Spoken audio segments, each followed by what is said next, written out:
Have you ever seen something from your past that you thought was gone forever? Something so personal, so precious that seeing it again stops your heart? That happened to me 4 months ago.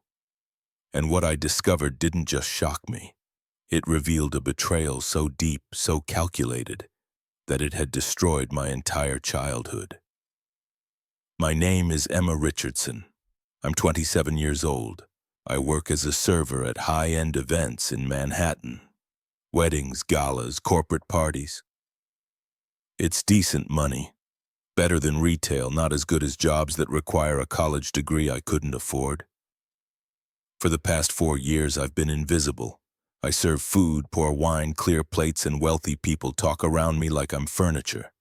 That's fine. I'm good at being invisible. I've been doing it since I was 7 years old. But 4 months ago, everything changed. I was working a charity auction at the Sterling Hotel, black tie event, celebrity chefs, food critics, rich donors bidding on exclusive culinary experiences. Just another Saturday night for me. Except that night I saw something that made my blood run cold.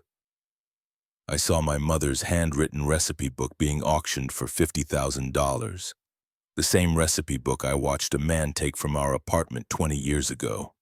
The same man who promised he'd keep it safe. The same man who was now standing on that stage selling it as his own discovery. Have you ever had someone steal your entire past? Share your story in the comments. Let me take you back to that night. The Sterling Hotel ballroom was packed. Crystal chandeliers, tables covered in white linen, women in designer gowns, men in expensive suits, the kind of event where a single plate of food costs more than my weekly rent. I was working for Premier Catering Services. Same company I've worked for since I aged out of foster care at 18. My manager, Carlos, had briefed us that morning. Big night tonight, people. Chef Marcus Wellington is auctioning items from his personal collection. Cookbooks, kitchen tools, rare ingredients. These people have deep pockets, so smile, be professional, and stay out of the way. Chef Marcus Wellington. If you don't know who he is, he's basically cooking royalty. 5 restaurants across the country, 3 Michelin stars, best-selling cookbooks, his own line of kitchen products. Net worth estimated at $40 million. He's also the man who destroyed my family. But I didn't know that yet. I adjusted my black vest, picked up a tray of champagne and started circulating. Smile, offer drinks, move on, invisible. The auction was in full swing. A vintage copper pot went for $12,000. A signed first edition cookbook went for $18,000. People were bidding like money meant nothing. Then the auctioneer held up the next item. Ladies and gentlemen, this next piece is truly special. A handwritten recipe collection discovered by Chef Wellington himself 20 years ago. The recipes contained in this book are the foundation of several dishes at his flagship restaurant, Marcella's. My heart stopped. The book contains over 60 handwritten recipes, techniques, and personal notes. Chef Wellington has authenticated these recipes and considers this collection invaluable to his culinary journey. We'll start the bidding at $20,000. He held it up. Brown leather cover, worn edges, small water stain on the bottom right corner. I knew that stain. I remembered my mother crying over it when I accidentally spilled juice on the counter. It was hers. My mother's recipe book, the one she'd spent 10 years filling with recipes from her grandmother, her own creations, notes from cooking classes she could barely afford. The book she was holding the day they took me away. I nearly dropped my tray. My hands started shaking, my vision blurred. I couldn't breathe. $25,000, someone called out. $30,000, another voice. $40,000. I pushed through the crowd, trying to get closer. I needed to see it. I needed to be sure.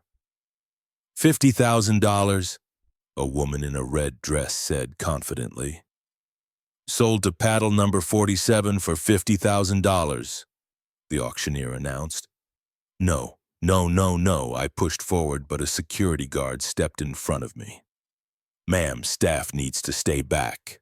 That's my mother's book, I said, my voice shaking. That book belonged to my mother. He looked at me like I was crazy. Ma'am, please step back. On stage, Chef Marcus Wellington was smiling, shaking hands with the woman who'd just bought my mother's legacy for $50,000. I knew that smile. I'd seen it before. 20 years ago in our tiny apartment, the day everything fell apart.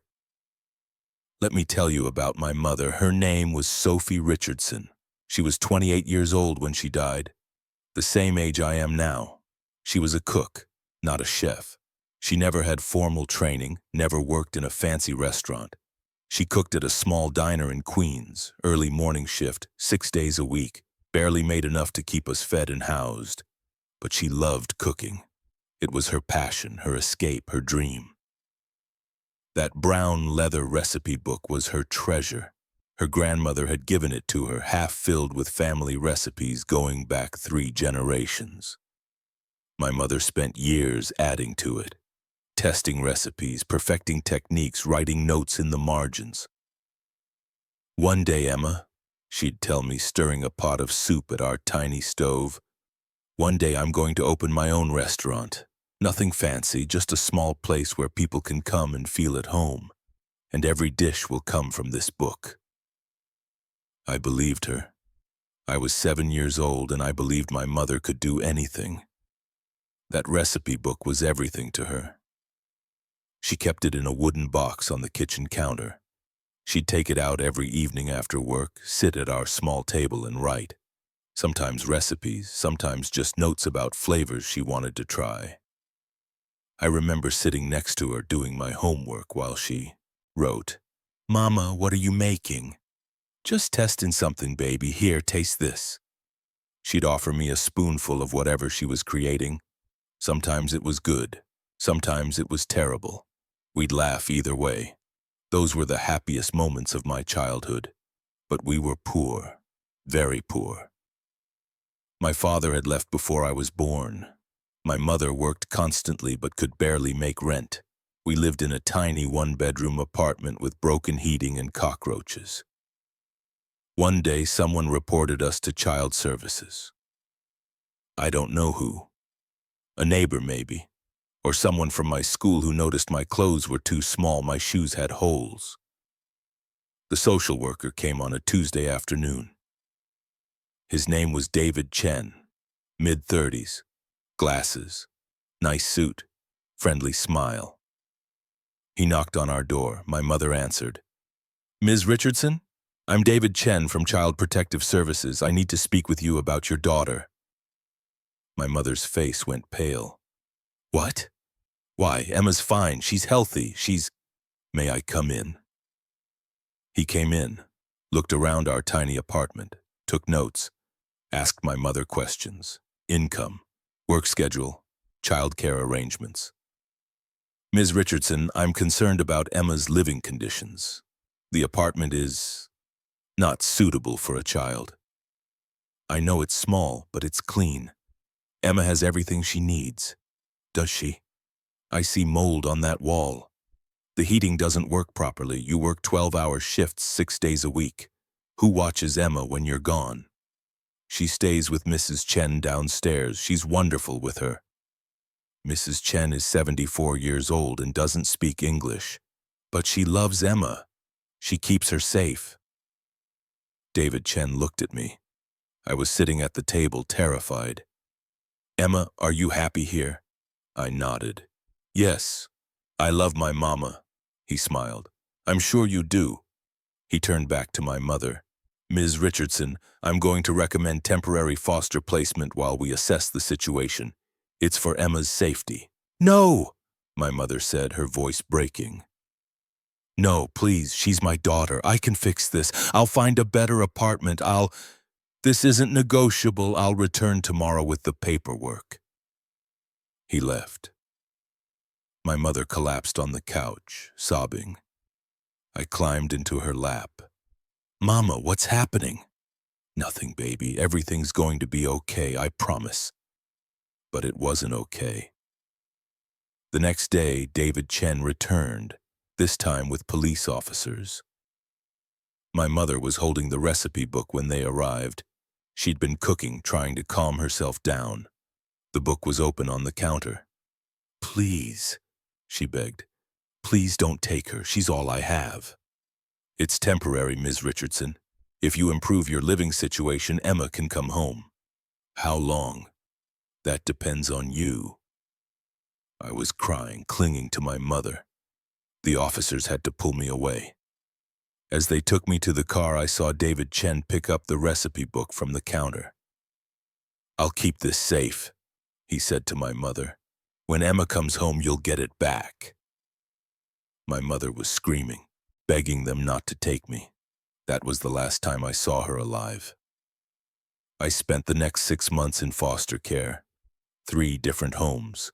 The first family was okay, but had too many kids already. The second family barely spoke to me. The third family was kind, but I was too broken to care. I kept asking about my mother. When could I see her? When could I go home? "Soon," they'd tell me. "Your mother is working on getting you back." But months passed. No visits, no phone calls, nothing. I was 7 years old and I thought my mother had abandoned me. Then one day, my caseworker, a woman named Mrs. Patterson, sat me down. "Emma, I need to tell you something. It's about your mother." My heart raced. "Is she coming to get me?" Mrs. Patterson's eyes filled with tears. "No, sweetheart. Your mother, she passed away." The world stopped. "What?" "She got very sick. Pneumonia. She didn't get help in time. I'm so sorry, Emma." I didn't cry. I couldn't. I just sat there, numb. "Where's her stuff?" I finally asked. "Her recipe book. The man said he'd keep it safe." "I don't know, honey. I'll look into it." But she never did. Or maybe she tried and couldn't find it. I don't know. I stayed in foster care until I aged out at 18. 7 different homes over 11 years. Some good, some bad, most just indifferent. I learned to be invisible, to not ask for too much, to not expect anything. When I turned 18, I got a small backpack of clothes, $500, and a good luck from my last foster parents. I found a tiny apartment in Brooklyn with 3 roommates, got a job as a server, enrolled in community college but dropped out after a semester because I couldn't afford it. And I tried not to think about my mother, about the recipe book, about the life we could have had. But now, standing in that ballroom, watching Chef Marcus Wellington smile as someone paid $50,000 for my mother's life's work, everything came flooding back. I pushed past the security guard. "Ma'am, you need to—" "That's my mother's book!" I shouted. People turned, stared. Chef Wellington looked up from the stage, confused. I walked toward him, my heart pounding. "That recipe book. It belonged to my mother, Sophie Richardson." Recognition flickered in his eyes. Just for a second, then it was gone. "I'm sorry," he said smoothly, but I think you're mistaken. That book was discovered in an estate sale 20 years ago. I've owned it legally." "No," I said, my voice shaking. "You took it from our apartment. You were the social worker. David Chen, you said you'd keep it safe." The room went silent. Wellington's smile didn't falter. "I'm not David Chen. My name is Marcus Wellington. I've never worked in social services." "You're lying. I remember you." "Security!" he called calmly. 2 guards appeared, large, intimidating. "This young woman is confused. Please escort her out." "I'm not confused," I shouted. "You stole that book from my mother. You built your entire career on her recipes." The guards took my arms, firm but not rough. "I'll prove it," I said, loud enough for everyone to hear. "I'll prove you're a liar and a thief." Wellington didn't respond, just turned away, dismissing me. The guards walked me out through the service entrance. Carlos was waiting outside. He looked furious. "Emma, what the hell was that? That recipe book belonged to my mother. That man stole it. Can you prove it?" "Not yet, but I will." Carlos sighed. "Emma, I can't have you making scenes at events. You're suspended. 2 weeks. Figure this out." "Carlos, 2 weeks. I'm sorry." He walked back inside. I sat on the curb, still wearing my uniform, and cried. The next morning, I went to the public library. I needed to find proof. But where do you even start? I searched online for David Chen and social worker in New York. Found dozens of David Chens. None matched the man I remembered. Then I searched for Marcus Wellington in early career. Found dozens of articles, interviews, profile pieces. Most said the same thing. Chef Wellington's rise to fame began 20 years ago when he discovered a collection of forgotten recipes that became the foundation of his signature style. But none of them mentioned where the recipes came from. Just vague references to estate sales and personal collection. I kept digging. Found an old article from 2004, small food blog. Interview with Wellington when he first opened his restaurant. The interviewer asked, "Where did you learn to cook like this?" Wellington's response, "I discovered a treasure trove of recipes a few years ago. Handwritten, authentic, home cooking at its finest. I knew immediately these recipes deserved to be shared with the world." He'd built his entire empire on my mother's work. I needed to prove it. But how? Then I remembered something. My mother used to write notes in the margins of her recipes. Personal things, memories, stories. If that book was really hers, those notes would still be there. But the woman who bought it at the auction had it now. How could I see it? I found the auction house website, left a message. "My name is Emma Richardson. I believe a recipe book sold at your event last night belonged to my late mother. I'd like to verify this. Please contact me." I didn't expect a response, but 3 days later I got a call. "Ms. Richardson, this is Patricia Whitmore. I purchased the recipe book at the auction. I received your message." My heart raced. "Yes, I believe that book belonged to my mother. Can you prove it?"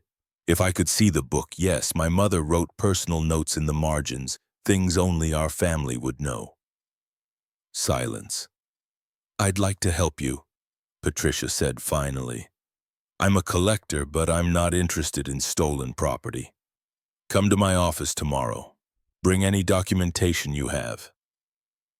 Patricia Whitmore's office was in a Manhattan high-rise. Elegant, expensive. She was in her 60s, kind eyes, warm smile. "Thank you for seeing me," I said. "Of course. Please, sit." She placed the recipe book on the desk between us. My mother's book, right there. "Before we open it," Patricia said gently, "tell me about your mother." I did. Everything. Her name, her dream of opening a restaurant, the day she was taken from me, her death. Patricia listened, her expression sad. "And you believe Chef Wellington stole this book?" "I know he did. He was the social worker who took me from my mother. He said he'd keep the book safe. He lied. That's a serious accusation. I can prove it if you let me see the book." Patricia studied me, then nodded. "Okay." She opened it. The first page had my grandmother's handwriting, the family recipes. I started crying immediately. "Take your time," Patricia said softly. I turned the pages carefully. Recipes for chicken soup, beef stew, apple pie, and in the margins my mother's notes. "Emma loved this, made it for her 6th birthday. Grandma used to make this on Sundays. The smell would fill the whole house. Sophie's special sauce. Don't forget the oregano."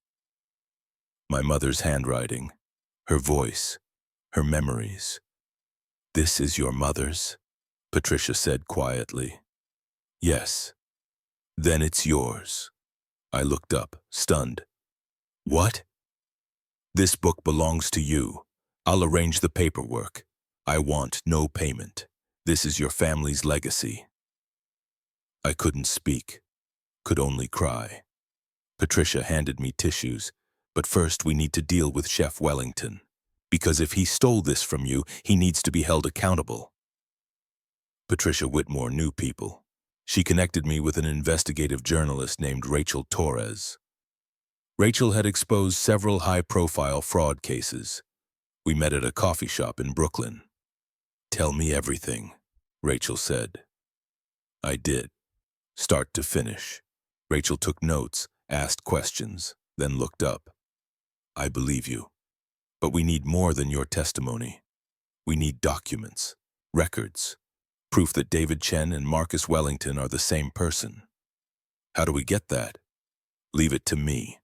Rachel worked fast. She requested records from Child Protective Services using Freedom of Information requests. Found my case file from 1999. Caseworker, David Chen. She pulled his old employment records, found a photo ID from his social services badge. Then she put that photo next to a young Marcus Wellington from 2004. Same person, same face. Slightly different hair, but definitely the same man. She also found something else. David Chen had quit social services in 2000, just months after taking me into foster care. Marcus Wellington opened his first restaurant in 2001. The timing was too perfect to be coincidence. Rachel also discovered that several of Wellington's signature dishes matched recipes in my mother's book. Word for word. "This is enough," Rachel said. "I'm publishing the story, but Emma, you need to be prepared. This is going to be big. Are you ready?" I thought about my mother, about her dreams, about the life she'd wanted for us. "Yes, I'm ready." Rachel's article published on a Tuesday morning. "Celebrity chef built empire on stolen recipes, a foster child's fight for justice." It went viral within hours. The story laid out everything: David Chen's identity, the timeline, the recipe book, my mother's death, my testimony. She also included statements from other children who'd been in foster care under David Chen. 3 of them remembered him taking their belongings. "For safekeeping," he'd said. One woman remembered a hand-knit blanket her grandmother made. She'd seen it years later in Wellington's restaurant, displayed as vintage decor. Another remembered a photograph collection, found photos online from Wellington's personal collection. He'd been stealing from foster children for years. The internet exploded. Wellington's restaurants were flooded with protesters. His cookbooks were pulled from stores. Investors demanded answers. He released a statement. "These allegations are completely false. I have never worked in social services. This is a case of mistaken identity. My legal team will be addressing this matter." But the evidence was overwhelming. News outlets picked up the story, TV interviews, podcasts. Everyone wanted to talk about it. I did one interview, just one, with a local news station. The reporter asked, "What do you want from Chef Wellington?" "I want him to admit what he did, to me, to my mother, to all the children he stole from. And I want him to know that my mother's legacy isn't his, it's mine." 2 weeks later, the district attorney's office called. "Ms. Richardson, we're opening a criminal investigation into Marcus Wellington. We'd like you to testify." "Yes, absolutely." The investigation moved quickly. They subpoenaed Wellington's records, found documentation of the recipe book's acquisition in 2000. He'd claimed it was from an estate sale but couldn't produce receipts or provenance. They also found records of other items he'd acquired during his time as a social worker. Kitchen tools, cookware, photographs, all taken from homes of children in foster care. He'd been systematically stealing from the most vulnerable people in the system. The DA also discovered something else. My mother had tried to get me back. For 2 years, she'd filed petitions, attended court hearings, completed parenting classes. But every time, David Chen filed reports claiming she was unfit, that she'd missed appointments, failed drug tests. The DA's office investigated, found inconsistencies, dates that didn't match, test results that were never actually conducted. He'd falsified records to keep me in the system. Why? Money. Foster families received stipends. Wellington had been getting kickbacks from certain foster homes for placing children there, and he had access to their belongings. My mother hadn't failed me. She'd fought for me, and he'd stopped her at every turn. The DA showed me the letters my mother had written to the court. Please let me see my daughter. I've done everything you asked. I have a better apartment now. I'm working 2 jobs. I completed all the classes, please. Emma is my whole world. I miss her every single day. The last letter was dated 6 months before she died. I'm not well. The doctor says I need rest, but how can I rest when my daughter is gone?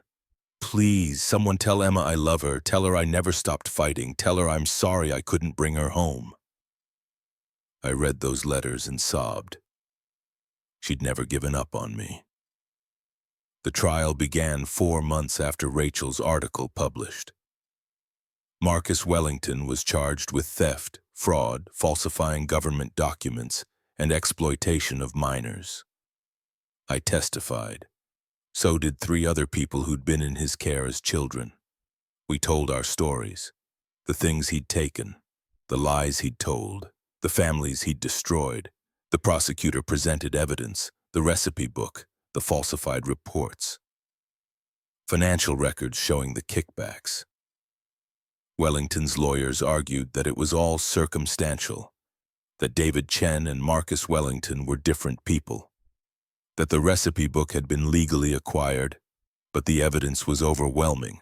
The jury deliberated for 6 hours, guilty on all counts.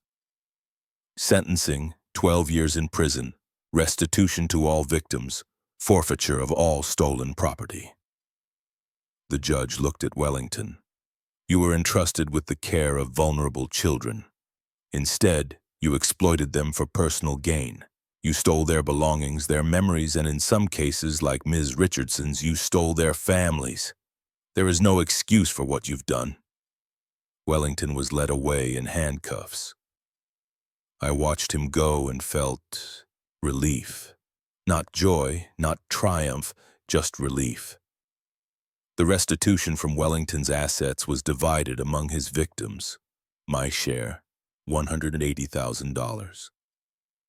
It was enough to change my life. I went back to school. Enrolled in culinary school. Because cooking wasn't just my mother's dream, it was mine too. Patricia Whitmore became a mentor. She helped me navigate the legal process of reclaiming my mother's legacy. The recipe book now sits in my apartment, in a place of honor. I use it every day. I've cooked every recipe in that book, some exactly as my mother wrote them, some with my own additions, my own notes in the margins. I also found my mother's grave, small cemetery in Queens, simple headstone. Sophie Richardson, 1971-2000, beloved mother. I visit every week, bring flowers, tell her about my life, about culinary school, about the recipes I'm creating. Hi, Mama, I got your book back. I'm learning to cook, just like you. I'm going to open a restaurant one day, just like you wanted. I'll call it Sophie's, and every dish will come from your book, I promise. Rachel's article won a journalism award. The story sparked a nationwide conversation about foster care reform. New laws were passed, more oversight, better protections for children's belongings. I testified before the state legislature. When you're a foster child, you have so little. A photo, a toy, a book, these things aren't just objects. They're connections to who you were, to the people who loved you. When those things are taken, you lose part of yourself. We need to protect these children. We need to protect their memories. The law passed. Sophie's Law. Named after my mother. It requires documentation of all personal belongings when children enter foster care, requires those items to be returned when children age out or reunite with family. It's not perfect, but it's something. 6 months ago, I was serving champagne at a charity auction. I saw my mother's recipe book being sold for $50,000. I could have stayed invisible, but I didn't. I walked up to one of the most powerful chefs in the country and said, "That book belonged to my mother." He denied it, tried to silence me, had me thrown out. But I didn't give up. I found proof, I found allies, I fought back, and I won, not just for me, for my mother, for all the children who had their memories stolen, for everyone who's ever been told they're too small, too powerless, too invisible to matter. I'm not invisible anymore, and my mother's legacy isn't his, it's mine. Next month, I'm opening a small restaurant in Queens, nothing fancy, just a place where people can come and feel at home. Every dish will come from my mother's book. I'm calling it Sophie's Kitchen. She'd be proud. Which moment hit you hardest? When Emma discovered the recipe book, when she read her mother's letters? Or when she finally reclaimed her family's legacy? Share your thoughts in the comments below. If this story moved you, hit that like button and subscribe for more stories about justice, courage, and never giving up. Click the notification bell so you never miss our next story. Thanks for watching. See you in the next one.